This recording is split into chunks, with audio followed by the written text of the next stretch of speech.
HDC 현대산업개발 2022년도 3분기 누적 실적을 스루포트 회계로 분석을 해서 소개를 하도록 하겠습니다. 매출은 2.6%, 영업이익은 112%가 감소했습니다. 적자 392억 원이 되겠습니다. 하단에 나와 있는 내용 참조해 주시고요. 내용이 좋았다고 생각하시면 구독, 좋아요 꼭 부탁드리겠습니다. 그리고 1.5 배속을 보시기 바랍니다.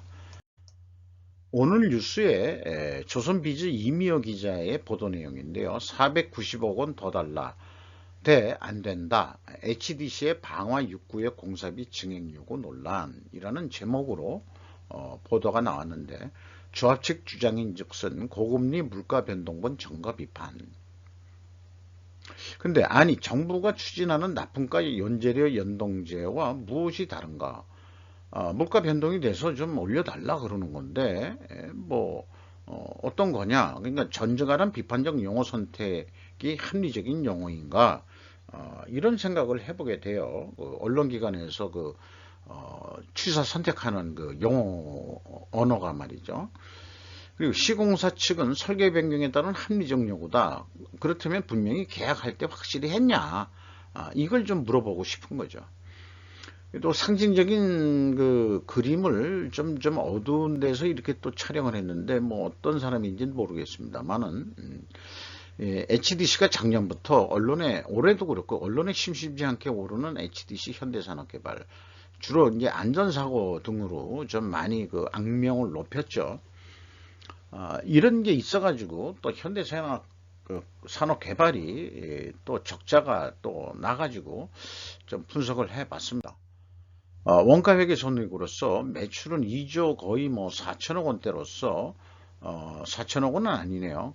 전년도보다 2.6% 적게 좀 감소했습니다만은 매출 원가가 14.2%나 증가해가지고 매출은 떨어졌는데 매출 원가가 증가했으니까 당연히 매출 총이익이 더 떨어지고, 판매 관리비를 아무리 절약한다 그래도 영업이익은 89.8% 거의 90%가 하락을 했습니다. 이것이 이제 원가 회계가 결산한 내용이 되고요. 또 하나는 가공비 배부 재고 자산이 70%나 크게 증가했다는 것도 문제인데, 원가 회계에서는 이 가공비 배부 재고 자산이 증가하면은 이익이 증가산식이기 때문에, 만약에 이 재고가 이렇게까지 증가 안 했으면은 영업이익이 영업 결손이 됐을 확률이 매우 높습니다. 스루풋 회계로서 분석한 내용은 매출에 비례하는 매출 재료비는 0.2% 내려갔어요. 이 얘기는 매출 하락률보다 적게 내려갔으니까 거꾸로 원재료 가격이 상승했다, 이렇게 보는 거죠. 그런데 이제 건설업은 외주비 포함해서 보기로 해가지고 외주비 단가도 올라갔을 거다, 이제 이렇게 여기서 1차 추론을 할 수 있습니다. 그리고 이제 스루풋 환산 재고도 9.5% 증가한 거로 되어 있고요. 스루풋률이 1.6% 하락을 했습니다. 마진율이 좀 떨어졌다는 얘기죠.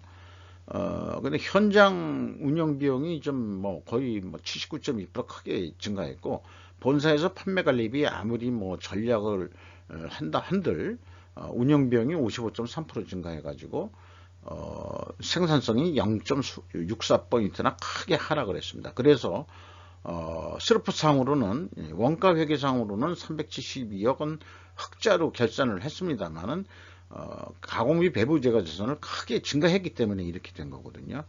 그런데 이제 그거에 대한 어떤 거를 다 빼고 거품을 빼고 본다 그러면은 영업 적자 392억 원이 실질적인 경영 성과라고 볼 수 있겠습니다.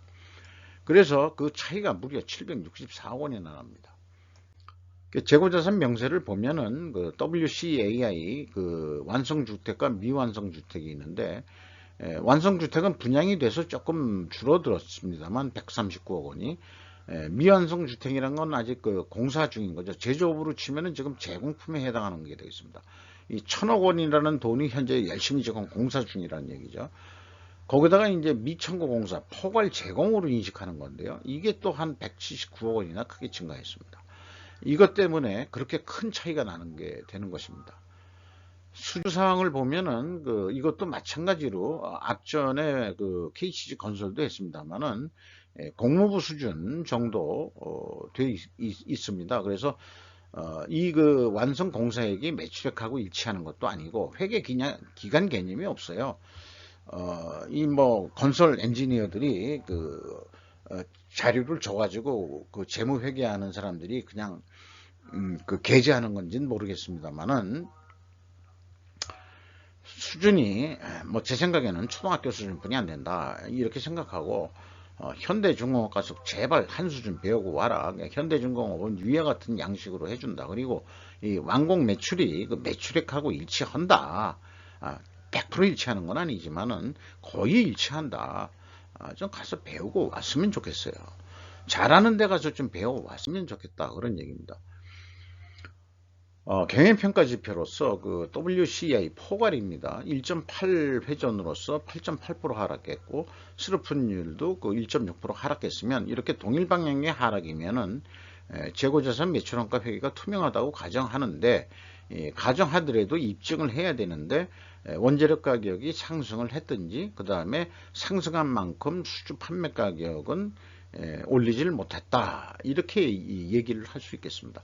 그 백데이터로 그 원재료 가격이 21% 상승했는데 재료 비율이 71.9% 성격이니까 상승 압박률은 15.1%다. 그런데 판매 가격은 알 수가 없다. 건설업인 경우에 건당이 다 그 성격이 틀리기 때문에 에버리지를 낸다는 게 뭐 제조업이 아니기 때문에 쉽지는 않을 겁니다. 근데 참고적으로 많이 생략했던 매출채권 회전율이 있고 매입채무 회전율이 있는데 자기네들의 수금 속도는 좋아졌는데 이게 그 협력업체니까 외주비 성격이 많단 말이죠. 자재상 것도 있지만은 미지급 비용이라든지 이런 게 많아가지고 2.4회전 뿐이 안 된다. 그러면 자기네들은 돈은 수금을 빨리 하는데 협력업체한테 돈을 이 건설업에서 이렇게 돈 늦게 주는 회사 이게 처음 봤어요. 일반적으로 다른 그 대형 건설사 그 우리 그 현대, 대우 그 다음에 GS건설 뭐 이런데 이런 데는 그 이 대금 지급이 빠릅니다. 그래야 이제 그 빨리빨리 공사가 진행되고 하는데 현대산업개발은 그 보면은 그 이상하다. 너무 좀 돈을 밝히는 것 같은 이게 바람직하지 못하게 밝히는 것 같은 쓸 때 안 쓰고 낭비 못 줄이고 뭐 그런 것 같은 느낌이 있어요. 레버리지율이 거기다가 이제 차입금도 좀 크게 그 40%로 크게 그 상승을 했습니다. 그것도 문제고요. 원재료 가격은 21%, 그 철근하고 레미콘만 이 회사는 제공을 했네요. 앞선 그 KCC 건설은 규모가 좀 작아도 적어도 5가지는 뭐 쫙 내놨는데 잠깐 뭐 이게 그 철근과 레미콘이 뭐 그 건설업에서 그 뭐 아주 핵심적인 그 자재다 보니까 흐름은 뭐 이상은 없겠다 볼 수는 있겠습니다. 비용의 성격적 분류 내용으로서 재고자산의 변동이 있는데 그 B의 표현이 용지, 원재료 및 저장품 매입으로 되어 있으면 이게 전체 재고자산을 기준으로 가져가고 있고요. 전체 재고자산은 3분기부터 분식회계 개연성이 있는 거로 그렇게 해석을 하고 있습니다. 왜냐하면 원재료 가격도 그게 이렇게 그 증가를 하면은 영업이익이 재고의 증가는 영업이익의 증가이기 때문에 그렇습니다. 그리고 외주비를 여기다 집어넣은 것은 그 미천구 공사가 있기 때문에 그게 미천구 공사는 수익으로 인식하니까 이 공사 진행률에 따라서 한다고 그러면은 그 외주비도 그만큼 따라서 증가한 거거든요. 그래서 이거를 그 매출 재료비 성격으로 외주비를 넣기로 했습니다. 그래서 재료비라고 그러면은 사람 인건비가 들어가고 그러는 건데 물론 100% 인건비가 아니고 잔잔한 자재들은 하청업체들이 현장에서 사가지고 씁니다. 뭐냐 그러면 용접할 때가 있다고 용접봉을 샀다든지 또는 안전장구 중에서 뭐 장갑을 샀다든지 뭐 이런 거는 그 원청회사에서 대주는 게 아니거든요. 그런 비용까지 다 이제 그 외주비에 들어갔다 이렇게 봐야 되겠죠. 그래서 매출원가 재료비는 2.2%가 내려간 것으로 이렇게 됩니다. 그 다음에 운영비용은 55.3%가 증가한 거로 되어 있고요. 그래서 1, 2차 추론은 원재료 가격 및 외주비 인상이었으나 3차 가공 비율의 상승은 원재료 및 외주비 하락에는 모순이 나와버립니다. 이 기업은. 그게 문제죠. 그 원재료 가격은 인상이 됐다고 또 공시가 됐는데, 여기 제조비용, 총 건설 비용이라고 보시면 되는데, 재료비 가격이 10%나 다운이 됐다. 이게. 그러면은 앞뒤가 안 맞는 모순이다. 그래서, 이게 뭔가 그 분식회계 개연성 냄새가 물씬 난다. 이렇게 좀 볼 수 있는 건데요.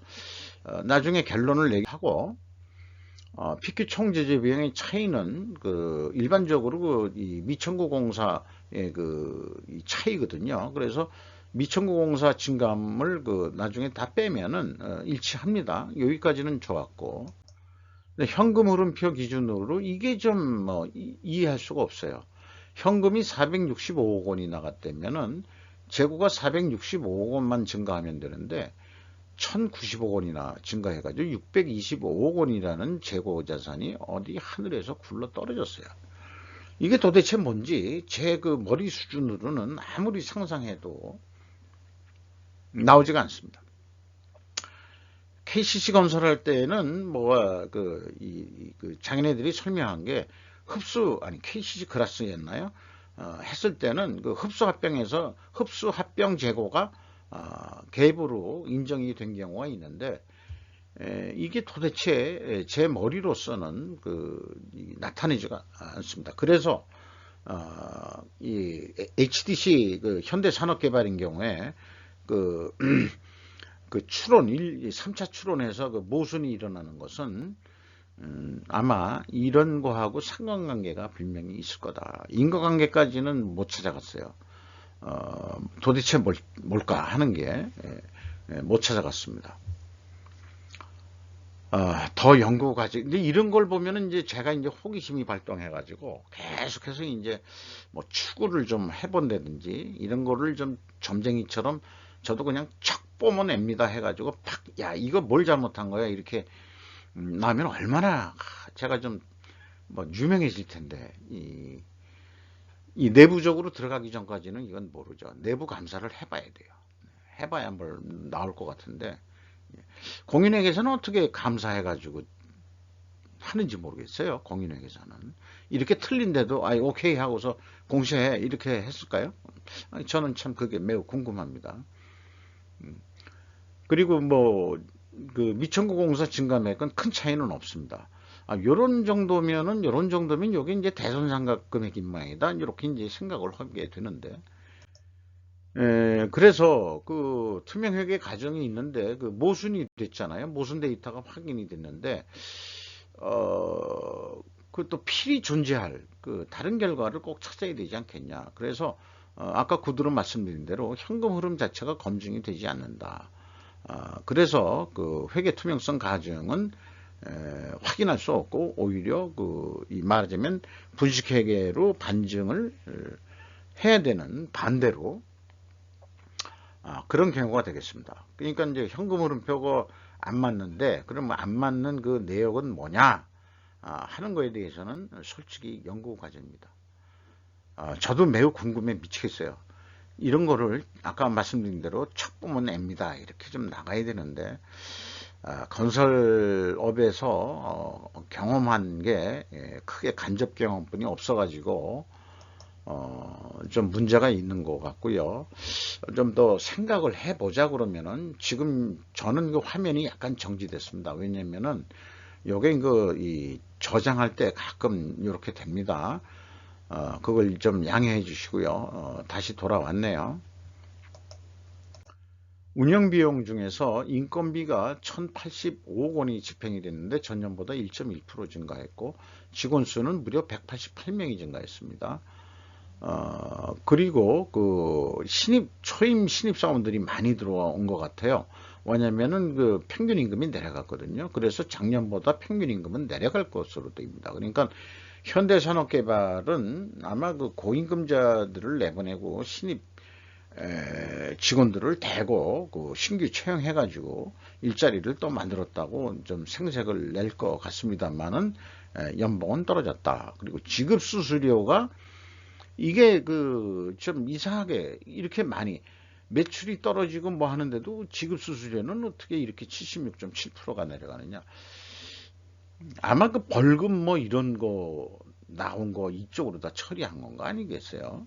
제세공과금, 벌금 같은 경우에는 이제 안전사고 났다고 해서 무슨 벌금도 나왔을 것 같고, 또 뭐 여러 가지 그 사망에 따른 그 말하자면은 그 위로금 내지 그 변상금, 뭐 이런 것도 뭐 이런 거에 좀 뭐 지급 수수료로 다 처리한 건지 어떤 건지 모르겠습니다만은 이렇게 이런 것들이 그 방만 경영의 그 결과라고 그렇게 또 생각이 됩니다.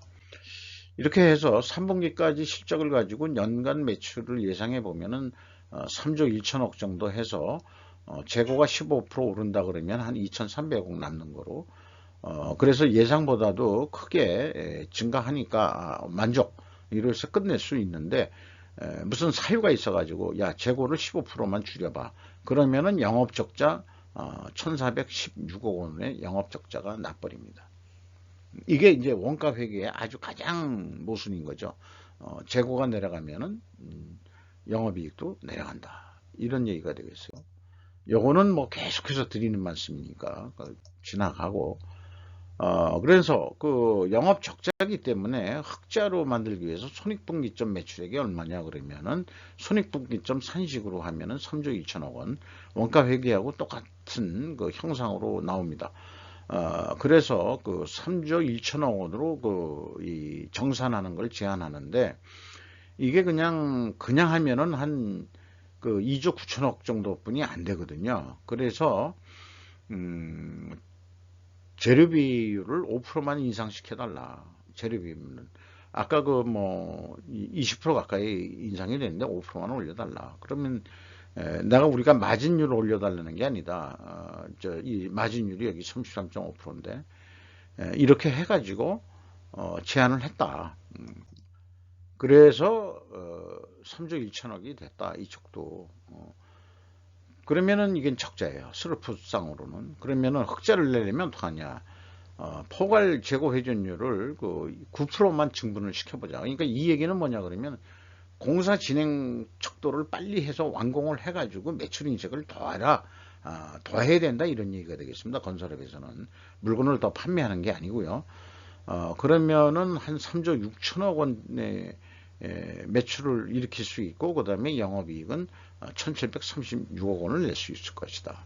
근데 만약에 재고를 9% 줄인다고 한다면은 적자 126억 원이 나올 것이다. 이렇게 예상이 됩니다. 주가가 12,800원 떨어져 가지고 가장 이 장부 가격의 23% 내가 장부 가격이 그 100원짜리를 지금 23만 원에 주고 판다 그러면 이건 너무 억울해서 어떻게 살겠어요. 그러니까 그 나 하나의 기업이 주식시장에서 최소 장부 가격 정도 한 100원 정도 100원짜리면 100원 정도 받을 수 있는 대우가 받을 수 있도록 경영 노력을 좀 해야 되지 않냐. 그걸 위해서는 회계 투명성이 있어야 되고 그리고 뭐 코리아 디스카운트 안에 그냥 휘말리지 말고 자기 회사의 그 생존을 위해서 투명 회계를 하고 그 다음에 수익을 도덕적으로 옳게 낸다면은 그게 저는 애국하는 길이다까지 거창하게 말씀드릴 수 있겠어요. HDC가 43%로 가지고 있고 그다 특수관계자까지 해서 국민연금이 6.3% 외국인이 6.5% 가지고 있습니다. 이상 HDC 현대산업개발 2022년도 3분기 실적을 스루포트 회계로 분석을 해서 소개를 해드렸습니다. 마치도록 하겠습니다.